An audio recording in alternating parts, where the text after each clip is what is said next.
Bllokohet një dërgesë me ndihmat për shqiptarët e Lukinës së Preshevës, akuzojnë autoritetet serbe. Një dërgesë me ndihma humanitare e destinuar për shqiptarët në Lukinën e Preshevës është ndaluar në pikën doganore të Vranjës dhe është kthyer mbrapsht sipas një deklarate të zyrës për shqiptarët në Serbi. Sipas këtij institucioni, ndihmat ishin organizuar në mbështetjen e donatorëve nga Suedia me përkrahjen e kryetarës komunës së Preshevës, Ardita Sinani. Organizatorët pretendojnë se dokumentacioni i nevojshëm për hyrjen e dërgesës ishte i plot, por zyrtarët doganor kërkuan dokumente shtesë, mes tyre dhe një memorandum bashkëpunimi.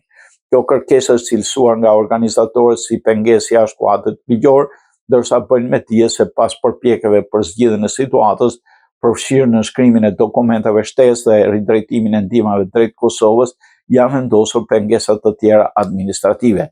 Në deklaratë, zyra për shqiptarët në Serbi, duke referuar dhe qëndrimit të Këshillit Kombëtar Shqiptar, pretendon se arsyeja e vërtetë e bllokimit nuk ka qenë mungesa e dokumentacionit, por fakti se ndihmat ishin destinuara për komunitetet shqiptare në Preshevë, Bujanoz dhe Medvegjë.